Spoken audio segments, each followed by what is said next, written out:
Provavelmente você já ouviu esse texto por várias vezes, e provavelmente você já ouviu esse texto de uma forma diferente. Esse texto fala sobre dois indivíduos que eram cegos, e se você for ouvir ou falar sobre cegueira, a gente ouve dizer que existem pessoas que nascem cegos, nascem com alguma disfunção, né, no nervo óptico, nascem com alguma dificuldade de enxergar, cegos, totalmente cegos ou parcialmente cegos, e a gente vê que hoje em dia existem várias outras coisas que causam, né, a cegueira numa pessoa, desde diabetes, glaucoma, até mesmo o avanço da idade que vai desgastando o nervo óptico. A gente vê que existem pessoas que acabam perdendo a visão ou tendo a visão muito limitada por longos anos da vida. Muitos tentam consertar com cirurgias, gastam fortunas com lentes, com óculos, com mais cirurgias, com atendimentos médicos, com medicamentos, com tratamentos, mas infelizmente boa parte não consegue recuperar a sua visão. Outros conseguem manter por longos anos, mas enfim, a cegueira é uma coisa terrível. Não sei se você já teve essa sensação de quando você tenta abrir os seus olhos e enxergar alguma coisa, e você não consegue enxergar, e parece que está tudo escuro, você não está enxergando nada, e aí você começa a usar o tato para saber onde você está, para saber o que está acontecendo, para tentar entender o que está à sua frente. Quando muitos daqui, talvez, inclusive eu, quando era criança, não gostava de dormir com tudo apagado, eu pedia para o meu pai acender o abajur lá no quarto, ou então ele deixava a luz do corredor acesa, para quando você precisasse ir no banheiro, não tivesse tudo escuro, não tivesse medo de ir. Quando eu era menor, eu vivia numa casa grande, e a gente morava numa casa grande, e nos fundos da minha casa era bem sinistro. Eu lembro que eu tinha muito medo, assim, de sair sozinho, assim, pela casa, principalmente à noite. E quando estava tudo escuro, dificilmente, eu levantava para ir beber água ou ir ao banheiro. Eu só levantava se eu tivesse certeza que eu conseguia enxergar alguma coisa, que tinha alguma luz acesa, que eu pudesse, tocar em algum lugar. Porque a dificuldade de enxergar limita a nossa vida. Porque a dificuldade de enxergar, muitas vezes, nos trava.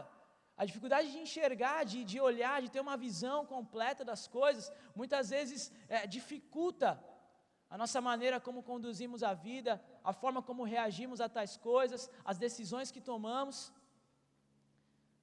Muita gente costuma tomar decisão de uma hora para outra, dá cabeçada, não sabe o que acontece, porque não pensa antes de tomar a decisão. Existe aquela expressão, você faz a escolha ou toma a decisão no escuro, você faz alguma coisa no escuro, porque você não sabe o que está fazendo, não sabe o que vai acontecer. Às vezes você não tem tempo para pensar, não tem tempo para premeditar, para estudar, e aí você acaba tomando na cabeça, né? Acaba dando com os pés atrás das costas, porque tomou uma decisão no escuro, porque não parou para pensar, para entender, para enxergar a situação, e ver além, ver ao redor, e ver o que está acontecendo. E o texto que a gente leu aqui agora, como eu disse, fala sobre dois homens cegos que nos 3 evangelhos de Mateus, Marcos e Lucas, você vai encontrar o mesmo texto, só que contado em perspectivas diferentes. E eu posso afirmar para você que os 3 autores estão falando do mesmo momento, do mesmo texto, porque nas 3 situações a gente pode enxergar que o problema das pessoas ali, a dificuldade que eles têm é a visão, eles são cegos.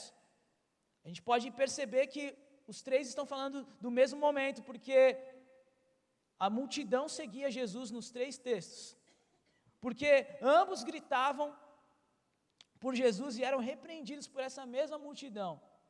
Porque ambos também identificavam Jesus, não só como um homem qualquer, mas como filho de Davi. Eles gritavam, filho de Davi. Isso quer dizer que eles reconheciam Jesus por quem ele era, o Messias, o Salvador, o Filho de Deus, que vinha da linhagem de Davi. E em ambas as histórias, Jesus está chegando na cidade de Jericó. Seguindo o texto, nós vemos que Jesus também caminha para Jerusalém, ele chega em Jerusalém em ambos os textos. Então, os autores contam sobre o mesmo momento, mas de perspectivas diferentes.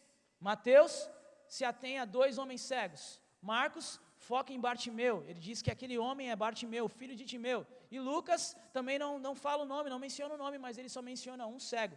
Porém, ambos falam sobre o mesmo texto. E olhando esse contexto, como eu disse aqui, Jesus ele estava chegando, passando por Jericó, mas ele estava se direcionando para Jerusalém. Se você for olhar no capítulo 21, no primeiro verso, você vai ver que isso realmente acontece. Jesus está se direcionando para Jerusalém, para a sua entrada triunfal, onde as pessoas comecem a aclamá-lo como rei, como Hosana, bendito é o que vem em nome do Senhor.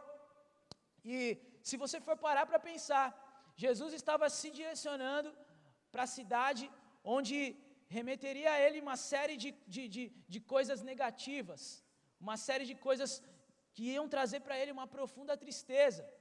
Jesus estava chegando ali em Jerusalém, cidade onde ele iria ser traído, onde ele ia passar por um dos momentos de traição, onde um dos discípulos, um dos homens que andava com ele, que dormia nos mesmos locais que ele, que comia da mesma comida e na mesma mesa, iria traí-lo, iria fazer parte de uma conspiração com os líderes e sacerdotes, para prender Jesus.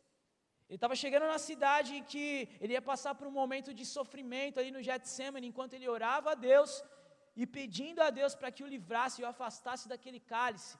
E o texto de Lucas relata que enquanto ele está orando, ele começa a suar gotas de sangue, o que a medicina chama de hematidrose, que é quando uma pessoa tem tanta angústia, sofre tanta angústia, tanto medo, tanta tristeza, que aquilo abala ele não só emocionalmente, mas fisicamente. E aí os seus nervos de alguma maneira se misturam com as suas glândulas sudoríparas e ele começa a suar sangue. Jesus ia passar por esse momento em Jerusalém. Esse mesmo caminho era o caminho onde um dos discípulos mais chegados dele, que não era João, mas era Pedro, o negaria diante de algumas testemunhas. Então, tudo isso remetia a um momento de amargura, de tristeza, de dor, de sofrimento que Jesus iria passar. Porque Jesus, ele era o Filho de Deus, sim. Ele era Deus aqui na terra, sim, mas Jesus também era homem. Um homem que tinha sentimentos, um homem que também carregava e expressava emoções. E mesmo com esse turbilhão de pensamentos, de coisas que ele sabia que iria acontecer, que ele já estava premeditando e já estava comunicando aos seus discípulos, mesmo sabendo de tudo isso, a gente vê que Jesus para com toda aquela multidão para atender 2 homens cegos.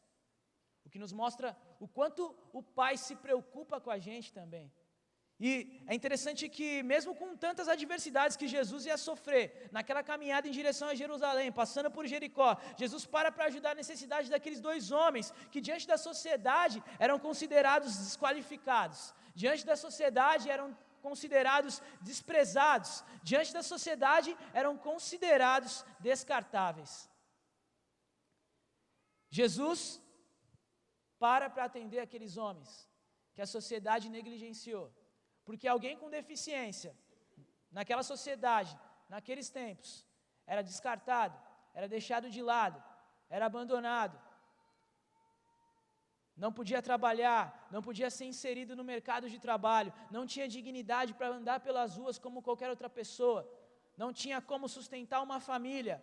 Pelo contrário, era sustentado, e muitas vezes pelo fato de não dar lucro, mas sim prejuízo, era mandado para fora de casa.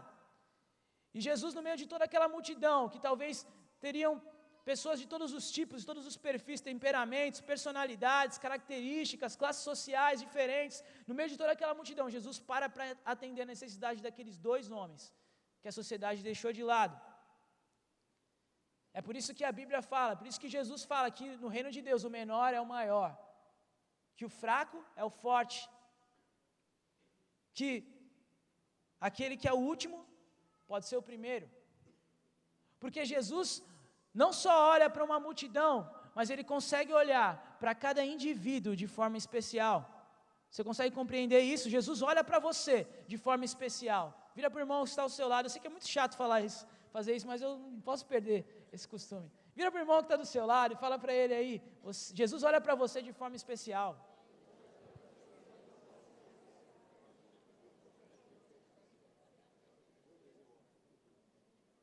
Talvez a sociedade, a sua família, ou até mesmo a sua história de vida,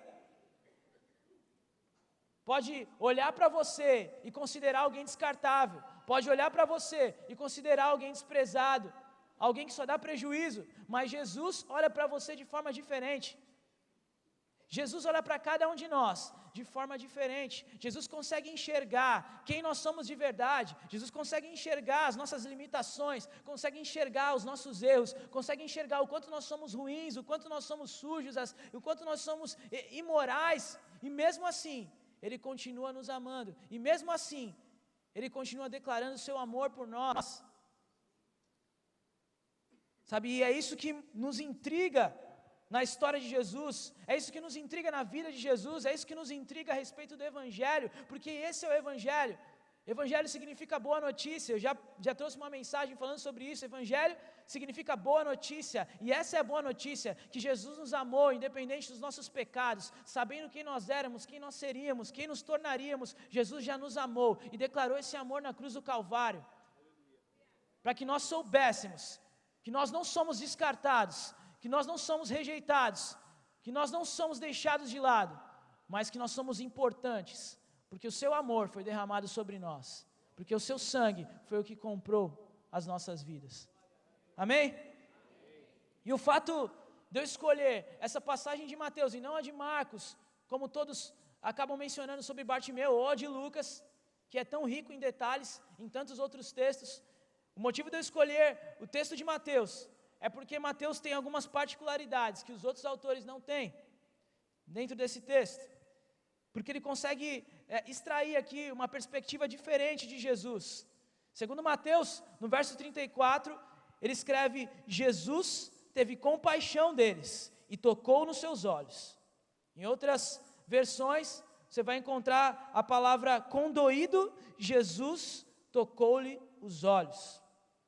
Essa palavra condoído, ela significa movido pelas entranhas, ou também pode significar movido pela compaixão. Movido pelas entranhas, por quê? Porque naquele tempo eles acreditavam que as entranhas eram a sede do amor e da piedade dos homens.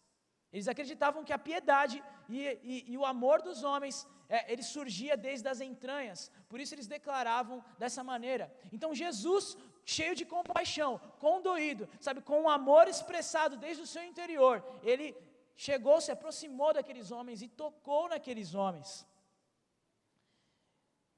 Sabe, você, não sei como você chegou até aqui, eu não sei se você, sabe, compreende aquilo que eu estou querendo dizer. Talvez o seu pensamento aqui hoje tenha sido esse, até agora tenha sido esse. Talvez as situações que você tem vivido, os conflitos que você tem passado dentro de casa, na vida profissional, ou até mesmo na vida social, talvez todos esses conflitos e situações tenham cooperado para te dizer: olha, você, cara, é desqualificado. Você não arruma emprego porque você não presta, você não tem qualificação nenhuma. Você não consegue arrumar nada porque, você é cheio de limitações. Você não consegue fazer as coisas dar certo porque você não tem capacidade. Talvez todas essas situações tenham dito isso para você. Mas nessa noite eu quero convidar você a olhar como Jesus olhou para aqueles dois homens rejeitados, excluídos, deixados de lado. E entender que Jesus olha para nós de uma perspectiva diferente. Jesus olha para nós com compaixão. Ele olha para nós com empatia. Ele olha para nós como alguém que conhece a nossa dor, como alguém que conhece as nossas limitações e nos diz algo diferente sobre nós, que nós somos filhos de Deus, e como filhos de Deus, Ele nos capacita para sermos muito mais do que só filhos, mas também ministros. Jesus te capacitou. Talvez as pessoas olham para você e não veem capacidade alguma, e não veem habilidade alguma, e não veem dom algum, mas eu quero dizer algo para você: não tem a ver com aquilo que você pode ou sabe fazer, não tem a ver com o conhecimento que você adquiriu ao longo da vida, com a sua bagagem ou com a sua experiência, tem a ver com aquilo que Ele depositou sobre a sua vida, tem a ver com o amor dEle por nós, tem a ver com a vida dEle em nós. Cristo em nós é a esperança da glória. Não tem a ver conosco, tem a ver com aquilo que Deus fez sobre as nossas vidas, com aquilo que Deus fez por nós e em nós, e com aquilo que Ele quer fazer através de nós. Amém? Porque Deus, Ele não vê como homem. Lá em Samuel nós vemos o texto que Deus declara: Deus não vê como homem, porque o homem vê a aparência, mas Deus vê o coração. No verso 32, Jesus, parando, perguntou para eles: o que vocês querem que eu lhes faça? Talvez, quando normalmente nós olhamos para esse texto e pensamos: meu, Jesus está de brincadeira aqui, né? Ele quer fazer alguma pegadinha, não é possível que ele não saiba o que eles querem naquele momento. Não é possível. Não é possível que Jesus não entenda aquilo que está acontecendo. Não é possível que Jesus não percebeu o que eles estão pedindo, não percebeu qual a situação atual daqueles homens. Não é possível, não é possível, porque Jesus sabe de todas as coisas, Jesus já sabia o que estava acontecendo com eles. Mas por que Jesus perguntou então? Porque Jesus queria ouvir deles qual era a sua verdadeira necessidade. Sabe qual é o nosso problema? Que às vezes nós oramos a Deus e achamos que expomos a nossa maior necessidade a Ele, quando na verdade nós não sabemos orar, quando na verdade nós não sabemos pedir, quando na verdade nós não sabemos o que dizer a Deus, quando na verdade nós nos limitamos somente àquilo que nós estamos enxergando. Sabe, aqueles homens, eles tinham uma dificuldade, uma limitação, eles tinham algo que os parava assim, uma necessidade grande. Mas Jesus não estava tratando somente daquela enfermidade, somente daquela limitação, daquela deficiência. É interessante que nos outros textos, de Marcos e de Lucas, os textos falam que quando Jesus pergunta a eles o que eles querem, eles respondem: Senhor, eu quero ver. Mas em Mateus ele escreve: Senhor, que os nossos olhos se abram. E talvez você pense: poxa, mas é a mesma coisa eu querer ver e eu querer que os meus olhos se abram. Mas eu entendo que, olhando para esse texto, eu enxergo algo diferente aqui. Eles poderiam dizer: Senhor, eu quero ver, mas eles preferiram dizer: Senhor, eu quero que os meus olhos se abram. Eles usaram uma linguagem diferente, palavras diferentes, porque talvez eles queriam um significado diferente das coisas, uma perspectiva diferente daquele momento. A palavra olhos, no grego, é oftalmos. Talvez você conheça, porque quando você tem problema nos olhos, você vai ao médico, e o médico é um oftalmologista. Vem do grego, oftalmos, olhos. Só que, na Bíblia, nós entendemos que algumas coisas são escritas através de metáforas. Ou seja, Jesus, ou alguns autores aqui da Bíblia, de alguns livros, ou algumas cartas, eles escrevem uma palavra, mas que quer ter um sentido muito maior do que só aquilo que está escrito. Um sentido muito mais profundo. E pode ser que Mateus preferiu usar a palavra abrir os olhos, porque talvez ele não queria que somente as pessoas, ou naquele momento, entendessem que aqueles homens queriam enxergar. Mas Mateus estava querendo dizer algo mais profundo, porque os olhos, além de significar a visão, eles também significam o entendimento. Os olhos também significam a faculdade de conhecer, ou os olhos da mente. E quando nós falamos sobre a mente, nós também falamos sobre alma, sobre interior. Tudo aquilo que está ligado à nossa alma, ao nosso interior, fala sobre nossos pensamentos, nossa mente, nossos sentimentos, nossas afeições.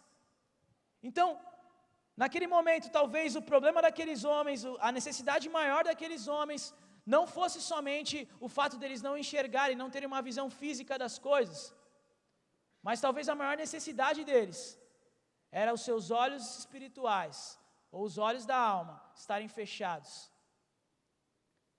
Porque muitas vezes os nossos olhos estão fechados, porque temos feridas lá dentro, porque temos coisas que nos param, que nos travam. Jesus, ele declara que os olhos são a candeia do corpo. Se os nossos olhos são luz, todo o nosso corpo será bom. Mas se nossos olhos forem maus, todo o nosso corpo será trevas. Eu aprendi que os olhos são a janela do coração. Porque quando tudo aquilo que a gente vê e absorve, vai para dentro de nós, para o nosso interior. Talvez seja por isso que existe aquela frase que os olhos não veem, o coração não sente. Porque muitas vezes, se há maldade no nosso olhar, há maldade dentro de nós. Mas se nós conseguimos enxergar as coisas de uma forma diferente, dentro de nós também temos um entendimento diferente. Talvez aqueles homens não só estavam cegos de verdade, fisicamente, não só talvez tinham uma deficiência física, uma enfermidade, uma limitação, uma dificuldade, Mas talvez dentro deles, o interior deles estava ferido, estava enfermo, estava doente. Talvez dentro deles existiam feridas que precisariam cicatrizar. Talvez dentro deles existia algo que precisava ser limpo. Talvez dentro deles existia muita maldade. Talvez dentro deles algo estava fazendo com que eles não enxergassem, não só as pessoas, mas não enxergassem o ambiente, não entendessem o que estava acontecendo, não discernissem o que estava acontecendo. E sabe quando os nossos olhos espirituais estão fechados, nós não temos discernimento algum. Quando os nossos olhos espirituais estão fechados, é porque algo dentro de nós está errado. Quando às vezes nós chegamos no culto, e nós saímos e dizemos, nossa, mas o culto estava pesado demais, estava frio demais. Não era o culto que estava pesado ou frio, porque o culto é para Deus. Quem estava pesado e frio era eu. Porque aquilo que eu estou refletindo, ou aquilo que eu estou expondo, ou aquilo que eu estou extraindo, vem de dentro de mim. Então, se há algo que é frio, não é o ambiente, mas sou eu. Mas o nosso erro é mistificar as coisas e dizer, nossa, mas aqui o ambiente está pesado, o clima está pesado, mas aqui está frio. Porque não é o ambiente, são as pessoas. Às vezes você pensa, nossa, mas o louvor não está fluindo, mas as coisas não estão andando, porque não é o louvor, porque o louvor é para Deus. São as pessoas que chegam aqui com uma motivação errada de adorar e de louvar o Senhor. São as pessoas que chegam aqui e começam a parar para prestar atenção nos outros e não naquilo que está cantando. Quando as pessoas chegam aqui, preferem só cantar as músicas que elas ouvem na playlist do YouTube ou no Spotify, e não a música que o ministro está direcionando. Quando a gente chega aqui e fala que a palavra não falou conosco, é porque a gente não estava prestando atenção na palavra, mas sim no pregador, porque a palavra é de Deus, e Deus sempre fala conosco, porque esse é o desejo de Deus. É quando você chega na célula e você diz, nossa, mas a célula está horrível, a minha célula é a pior do mundo. É porque você chega lá e você estragou a célula.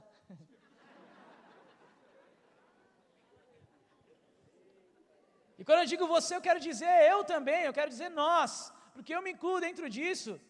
Eu não sou de ferro, não sou super-homem, nem super espiritual, eu estou longe disso.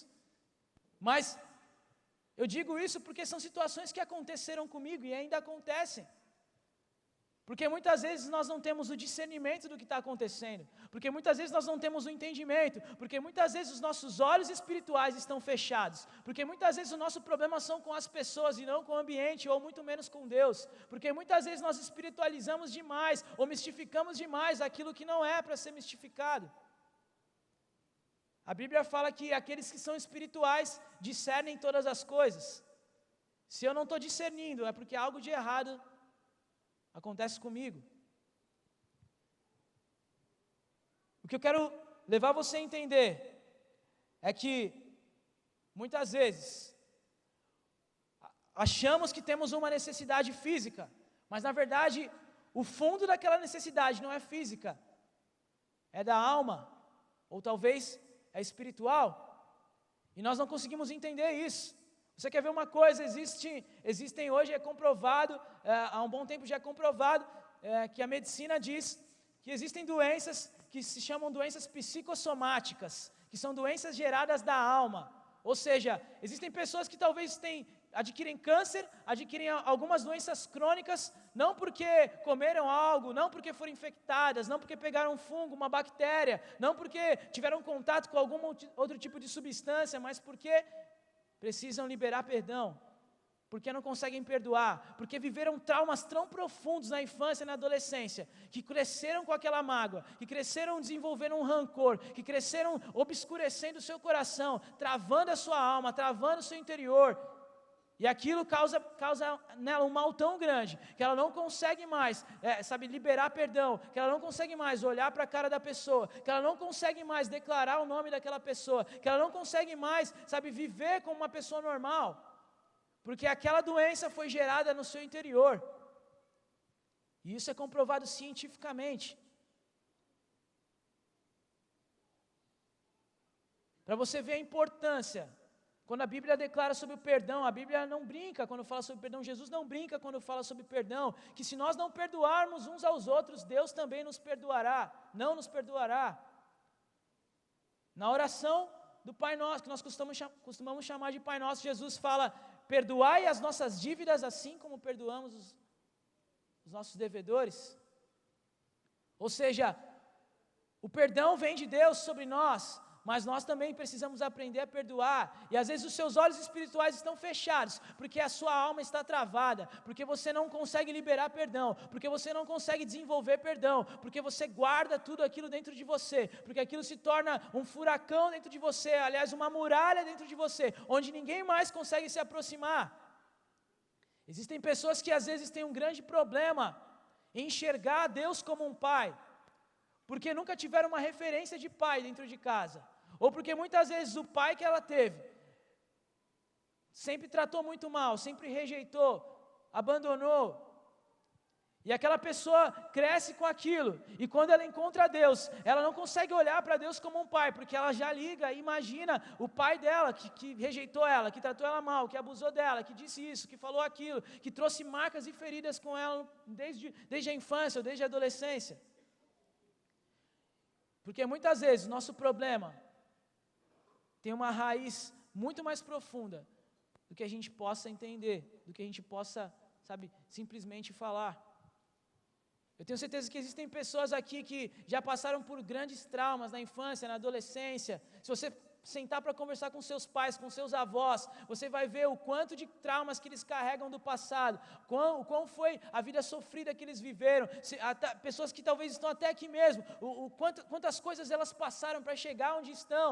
Mas se hoje você está aqui, é porque Jesus não quis simplesmente te salvar e te dar a vida eterna, mas Ele quis também curar o seu interior, para que você aprenda a usar as suas feridas para trazer cura a outras pessoas. Talvez só uma pessoa que foi abusada vai conseguir ajudar alguém que está passando por um tipo de abuso. Talvez só uma pessoa que sofreu rejeição durante toda a vida, depois de curada, consegue ajudar alguém que está passando por um tempo de rejeição. Então eu quero que você entenda que muitas vezes aquilo que nós carregamos conosco não tem que servir como um peso ou como um fardo para nós, mas tem que servir de cura, de remédio para outras pessoas, porque é isso que Deus quer fazer de nós. Homens e mulheres que liberam cura, que liberam vida. Deus não te chamou para você ficar matando as pessoas, liberando morte, liberando enfermidade, liberando coisas ruins somente através da sua boca.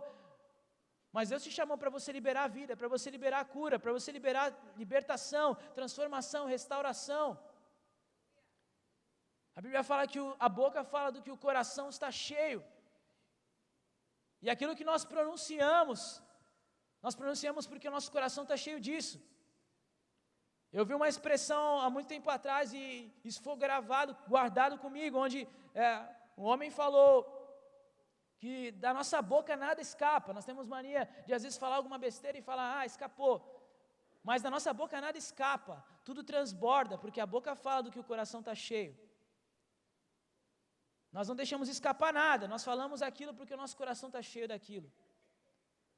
Talvez Deus nessa noite quer trazer uma limpeza no seu interior, no seu coração, para que você possa transparecer aquilo que realmente Deus fez na sua vida, quem você é em Jesus. Jesus, ele começa, em Mateus 23, ele começa a falar duramente com os fariseus, com os mestres da lei, e ele chama os mestres da lei e fariseus de sepulcros caiados. Ele fala, olha, vocês são como sepulcros caiados, por fora vocês estão lindos, mas por dentro vocês estão cheios de ossos e de imundície. E muitas vezes nós nos encontramos dessa maneira, nosso estereótipo está bem, as pessoas olham para nós e dizem, nossa, você é feliz, você é uma bênção, você é isso, você é aquilo, mas por dentro nós estamos podres, mas por dentro nós estamos quebrados, estamos destruídos, detonados. Mas nessa noite Deus quer mudar essa realidade, Deus quer mudar essa história, Deus quer trazer cura, uma cura no seu interior, uma cura dentro de você, uma cura que transborde através de você. Porque Jesus nos chama para uma mudança de mente. Paulo fala, olha, vocês precisam ser transformados pela renovação do entendimento. Quando ele usa essa palavra transformar, ele quer dizer uma mudança por completo, uma metamorfose. Nós precisamos ser transformados, ser renovados no nosso interior, porque assim nós desenvolveremos, sabe, uma vida parecida com Jesus. Esse é o nosso objetivo, sermos parecidos com Jesus. E Jesus tinha uma mente totalmente diferente, Jesus pensava diferente, Jesus falava, agia, Jesus sentia de forma diferente, não porque ele era Deus, mas porque ele era um filho de Deus. E hoje, nós somos filhos de Deus, e como filhos, nós temos uma postura, nós temos uma conduta, nós temos um estilo de vida diferente. A nossa vida pronuncia isso, a nossa vida discursa isso. Você talvez não precisa ficar pregando no seu Facebook, na sua rede social, você talvez não precisa ficar mandando devocional para todo mundo, um monte de texto, todo dia, toda hora, enchendo o saco. Mas o seu testemunho vai falar muito mais de Jesus para as pessoas, a maneira como você age e reage em determinadas situações, a forma como você trata as pessoas, a forma como você enxerga as pessoas, a forma como você, sabe, olha o mundo e a situação, a forma como você discerne tudo que está acontecendo e começa a entender o ambiente, é isso que vai revelar Jesus para as pessoas. E é esse o desejo de Deus para mim, para você, para as nossas vidas. Sabe, a nossa maior necessidade hoje talvez não seja uma bênção, não seja uma cura física. Nós oramos pelos enfermos, mas se nós não cremos nessa cura, não adianta de nada. Talvez a nossa maior necessidade não seja uma provisão, sabe, dentro do nosso lar, porque está faltando isso, está faltando aquilo, porque eu preciso pagar a conta, porque o aluguel está vencendo, porque é isso, porque... Talvez a nossa maior necessidade não seja essa. Talvez a nossa maior necessidade seja aprender a depender mais de Deus. Porque quando nós dependemos mais do Senhor, nós vemos as coisas acontecendo naturalmente, ou sobrenaturalmente. Nós costumamos dizer que Deus muitas vezes nos leva para o deserto para nos tratar, para sermos forjados. Usamos o exemplo de Moisés, usamos o exemplo de Jesus. Os desertos da nossa vida, as provações, as situações difíceis, aquilo que acontece conosco, a nossa carga emocional do passado, tudo aquilo serve para de alguma maneira nos forjar, nos moldar, para que possamos transparecer a pessoa de quem Cristo nos transformou para sermos. Você sabe que existe uma diferença muito grande entre o diamante e o carvão, mas na sua estrutura molecular, ambos são iguais. Eu fui péssimo em química, não entendo nada de química. Os 3 anos do ensino médio eu fui mal em química. Quase reprovei em química. Deus me livre de química. Mas a estrutura molecular do diamante e do carvão são iguais. Ambos são repletos de carbono, são feitos de carbono. Mas sabe qual é a diferença entre um e outro? Além de valer muito mais. É que o diamante, para se tornar um diamante, ele precisa ser forjado no fogo, em alta temperatura. O diamante, para se tornar diamante, ele precisa estar sob alta pressão. Leva um tempo, mas o resultado é totalmente satisfatório. A gente só consegue perceber a diferença depois do processo.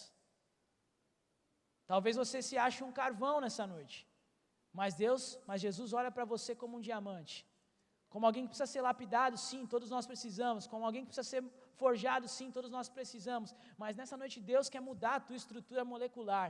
E Ele quer colocar sobre você o DNA de Jesus. Não o DNA do fulano, do ciclano, do beltrano, do Gabriel, do William, do David, do Pedro, não. Mas o DNA de Jesus. Ele quer transformar você, forjar você, para que você se torne alguém parecido com Ele. E alguém que vai enxergar com olhos espirituais, não só com olhos carnais. Alguém que vai olhar para aquele pessoa que precisa ser transformado e não vai falar, olha, esse aí não tem mais jeito, mas vai dizer, não, esse aqui pode ser transformado por Jesus. Assim como a pastora Eliane diz, esse aqui vai ser um líder de célula. Assim como as pessoas às vezes não acreditam, mas você vai olhar para ele, como Jesus olhou para aqueles homens, olhar que um dia eles vão se tornar discípulos, um dia eles vão se tornar seguidores, um dia eles vão se tornar influenciadores, um dia eles vão se tornar pessoas relevantes, pessoas que vão marcar a história da sociedade, pessoas que talvez não vão ganhar multidões para Jesus, mas vão ganhar pessoas que vão fazer isso, pessoas que vão discipular outros, que vão ser pais espirituais, que vão ser mães espirituais, que vão aconselhar aqueles que sofreram abusos, que sofreram traumas, que vão aconselhar aqueles que passaram pelas mesmas dificuldades que ele, e vão ver essas pessoas crescendo,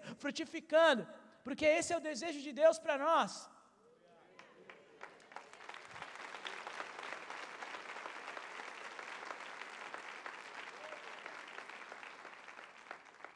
Quero convidar você a ficar de pé.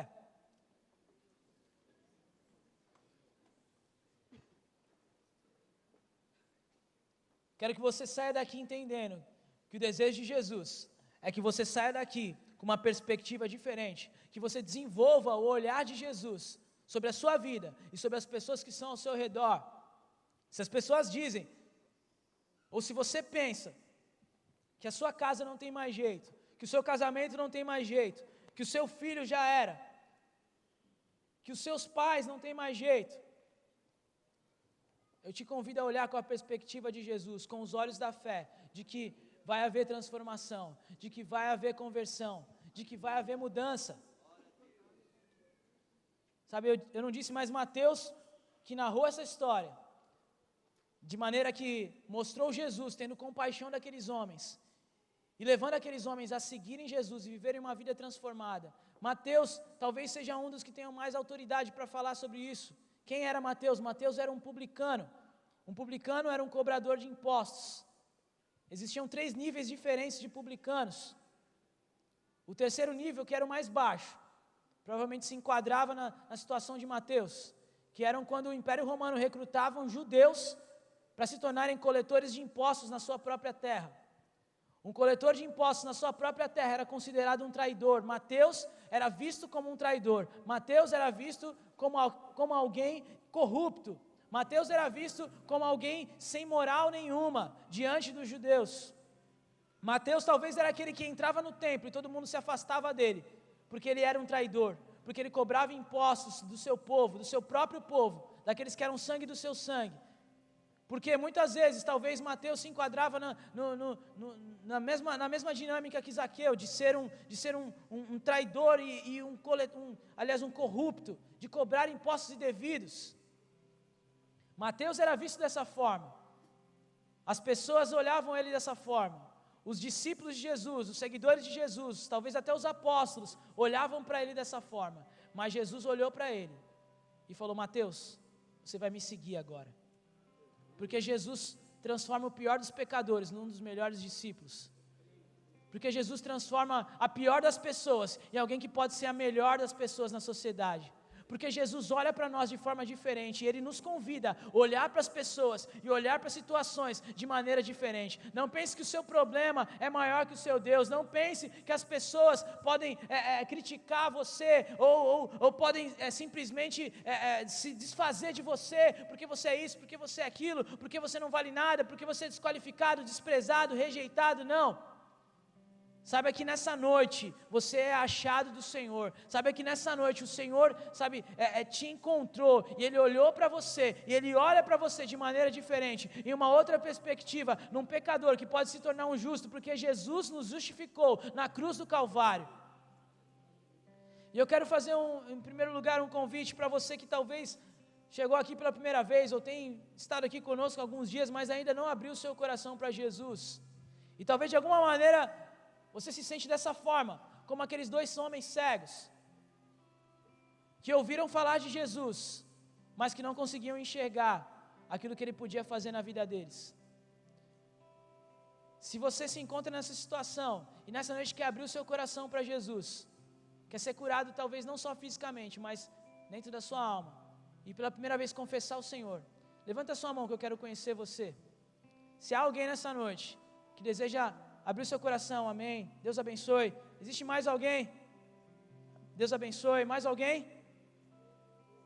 Se você quer receber Jesus pela primeira vez nessa noite, Levante a sua mão, que eu quero te conhecer, eu quero olhar no seu olho e dizer que essa é a melhor decisão da sua vida.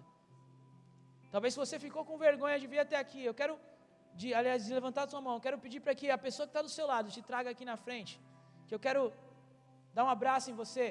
Pode vir, pode vir, pode vir. Se você pela primeira vez quer confessar Jesus na sua vida, vem até aqui à frente. Quero dar um abraço em você.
Estenda suas mãos para cá, vamos orar pelos nossos irmãos aqui. Senhor, nós queremos abençoar a vida deles, ó Pai, pedir que o Senhor venha, Deus, mudar a história da vida deles, pedir que o Senhor venha transformar, Deus, que eles possam viver, sabe, um novo tempo sobre a sua vida, Senhor, que eles possam viver uma nova história, uma nova fase, Senhor, que eles possam agora enxergar o Senhor e o seu amor de maneira diferente, Senhor, que o Senhor possa mudar, Senhor, a casa, a família deles, a situação deles, Pai, nesse momento possa ser revertida para aquilo que é o propósito do Senhor, ó Pai. Como igreja nós abençoamos a vida deles, em nome de Jesus.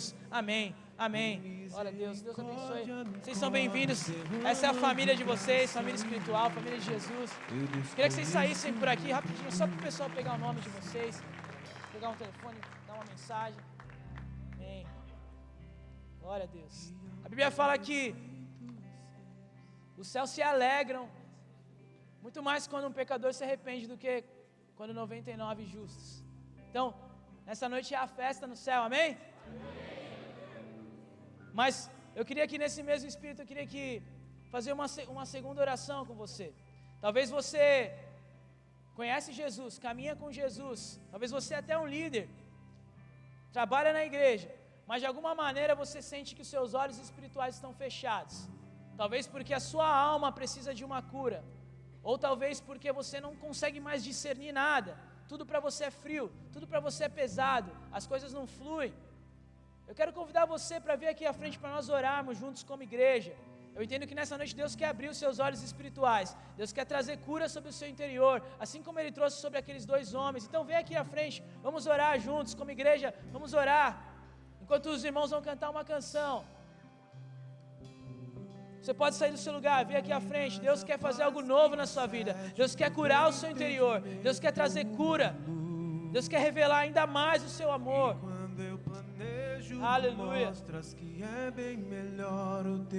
Queria pedir para que os pastores, os irmãos pudessem nos ajudar em oração. Se você entendeu aquilo que Deus quer falar ao seu coração, se você precisa disso, vem aqui à frente para nós orarmos juntos.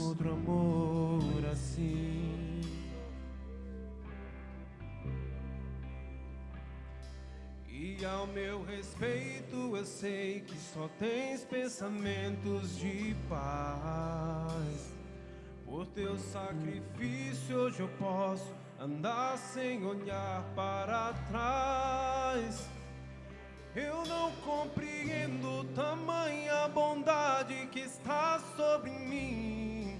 Eu desconheço um outro amor assim.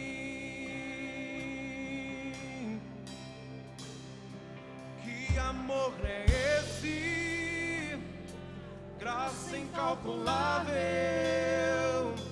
Não tem interesse, não quer nada em troca. Tua vontade é boa, perfeita e agradável para mim. Oh, para mim. Quero conhecer-te. Quero conhecer-te. ouvir teus segredos. Não importa o preço, eu me lanço inteiro. Sei que nos teus braços existe um espaço para mim.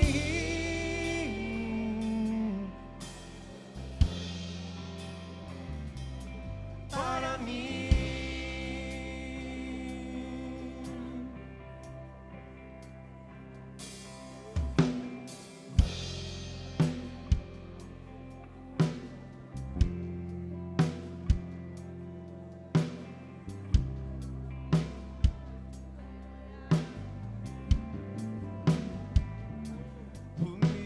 A paz que excede todo entendimento humano. E quando eu planejo, me mostras que é bem melhor o teu plano. Com misericórdia me cobres, derramando graça em mim. Eu desconheço um outro amor assim.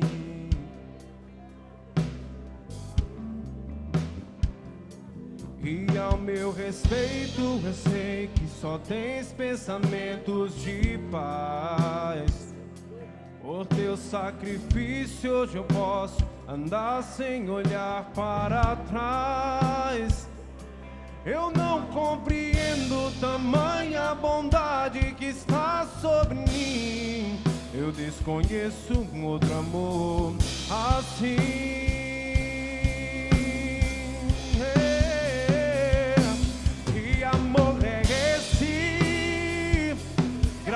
Incalculável, não tem interesse, não quer nada em troca. Tua vontade é boa, perfeita e agradável para mim.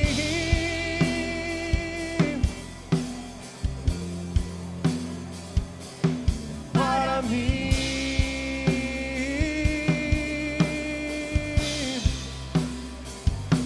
Quero conhecer-te, ouvir teus segredos.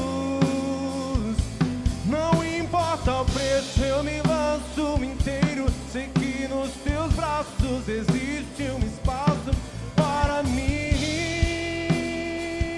Yeah. Para mim.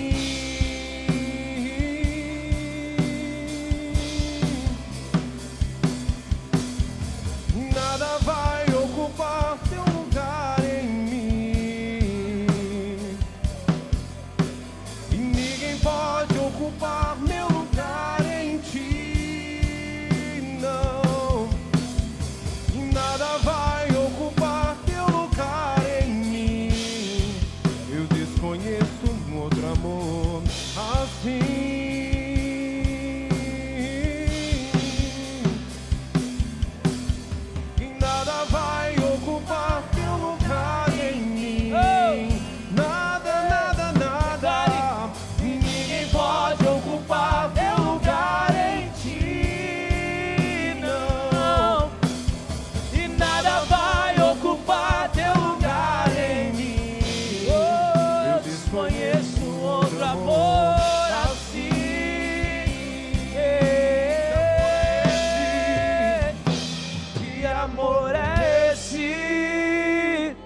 Graça incalculável, não tem interesse, não quer nada em troca. Sua vontade é boa, perfeita, agradável para mim.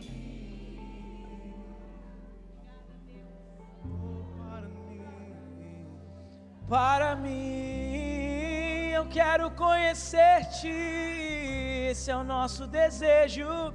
Quero conhecer-te, ouvir teus segredos.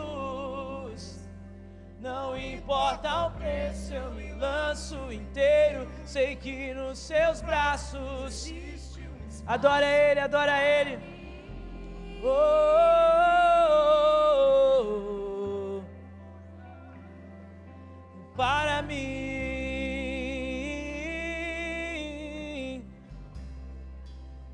Tira o medo que me faz dizer: Moisés, suba em meu lugar, e que me faz entender que a tempestade é você, chuva forte é você, vento forte é você, e o que me faz tremer as pernas, que a porta aberta é você, mas a fechada é você, é tudo sobre você, me tira o medo, que me faz dizer: Moisés, suba em meu lugar, e que me faz entender que a tempestade é você, chuva forte é você, vento forte é você, e o que me faz tremer as pernas, que a porta aberta é você, mas a fechada é você, é tudo sobre você, me tira o medo, que me faz dizer: Moisés, suba em meu lugar, e me faz entender que a tempestade é você, chuva forte é você, vento forte é você, e o que me faz tremer as pernas, que a porta aberta é você, mas a fechada é você, é tudo sobre você. Jesus, nessa noite nós somos gratos, ó Deus, pelo seu amor por nós somos gratos, ó Deus, porque o seu sangue nos comprou e a sua morte nos trouxe vida, Senhor. Deus, e nós queremos, ó Pai, desfrutar dessa vida com abundância, Senhor.